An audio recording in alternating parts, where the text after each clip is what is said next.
नमस्कार. चला Victor Frankl यांचा मॅन सर्च फॉर मीनिंग या क्रांतिकारी पुस्तकाच्या विश्लेषणात थेट उडी घेऊया. विचार करा, आज सर्व आधुनिक सुखसोयी आणि संपत्ती असूनही लोकांना आतून इतका रिकामेपणा का जाणवतो? फ्रँकल याला संडे न्यूरोसिस म्हणतात. म्हणजे वीकेंडला कामाची धावपळ थांबली की जाणवणारी ती विचित्र खोल उदासी. फ्रॉइड सुखाच्या मागे धावले आणि एडलर सत्तेच्या. पण फ्रँकल म्हणतात ना, माणसाची खरी प्रेरणा फक्त अर्थ शोधणे हीच आहे. यालाच त्यांनी लोगोथेरपी म्हटलं.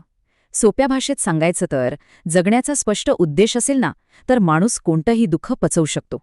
पण 1928 मध्ये सुरू झालेल्या होलोकॉस्टच्या त्या भयानक काळात या सिद्धांताची खरी आणि सर्वात कठोर परीक्षा झाली. एक थक्क करणारी गोष्ट सांगू? फ्रँकल कानी यांनी आपल्या आईवडिलांसाठी चक्क स्वतःचा सुरक्षित अमेरिकन व्हिसा नाकारला होता. पुढे ऑश्विट्झमध्ये सर्वस्व हिरावून घेतल्यावरही त्यांनी कठोर मजुरी करताना आपलं हे संपूर्ण पुस्तक केवळ स्वतःच्या मनात पुन्हा लिहिलं. तिथे त्यांनी पाहिलं, ज्यांनी आशा सोडली ते लवकर मरण पावले, पण ज्यांच्याकडे जगण्याचं ठाम कारण होतं तेच वाचले. म्हणूनच आपल्याला आयुष्याकडून काय हवंय हा प्रश्नच चुकीचा आहे. त्याऐवजी आयुष्याला आपल्याकडून काय हवंय हे आपण विचारलं पाहिजे. सुटकेनंतर संपूर्ण कुटुंब गमावल्याचं अथांग दुःख असतानाही त्यांनी हे जगप्रसिद्ध पुस्तक अवघ्या 9 दिवसात डिक्टेट करून पूर्ण केलं. आणि त्यातून निर्माण झालेली ही कलाकृती म्हणजे केवळ दुःखाची कहाणी नव्हती, तर मानवी चिकाटी सिद्ध करणारं एक वैज्ञानिक विश्लेषण होतं. आता तुम्ही म्हणाल, हा अर्थ शोधायचा कसा? तर ह्यासाठी फ्रँकल 3 अगदी स्पष्ट मार्ग सांगतात.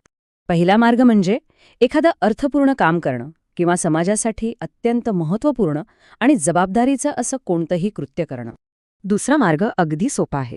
निसर्गाचं सौंदर्य खोलवर अनुभवणं किंवा एखाद्या व्यक्तीवर ती जशी आहे तसंच निख्खळ प्रेम करणं.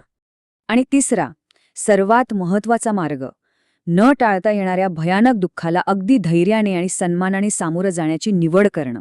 यालाच ते ट्रॅजिक ऑप्टिमिझम म्हणतात, जिथे तुम्ही अटळ दुःखाचं रूपांतर एका अत्यंत सखोल आणि महान वैयक्तिक यशामध्ये करता. बरं, चिंता दूर करण्यासाठी त्यांनी पॅराडॉक्सिकल इंटेन्शन हे भारी तंत्र शोधलं. यात तुम्ही जाणीवपूर्वक तुमच्या भीतीचाच थेट सामना करता. उदाहरणार्थ, मुद्दाम जागे राहण्याचा खूप प्रयत्न केलात की झोपेचा ताण कमी होतो आणि आश्चर्याची गोष्ट म्हणजे तुम्हाला आपोआप झोप लागते. दुसरं तंत्र आहे डे रिफ्लेक्शन. सोपं आहे.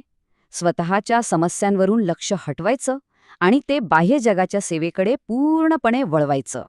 म्हणजे पहा, सर्वात महत्त्वाचा मुद्दा हाच आहे की कोणतीही परिस्थिती आणि आपली प्रतिक्रिया यांच्यामधील जागेतच आपलं खरं स्वातंत्र्य असतं. युद्धानंतर त्यांनी कुणालाही दोष दिला नाही. ते स्पष्ट म्हणाले, जगात फक्त 2च प्रकारचे लोक असतात, एक सभ्य आणि दुसरे असभ्य. फ्रँकल खऱ्या अर्थाने हे तत्वज्ञान जगली. 70ीतही त्यांनी पर्वत सर केले आणि वयाच्या 60व्या वर्षी चक्क पायलटचा परवानाही मिळवला. आता शेवटी जाता जाता एक विचार करा, परिस्थिती आणि प्रतिक्रिया यांमधल्या त्या रिकाम्या जागेत आज आपण कोणता अर्थ निवडणार आहोत?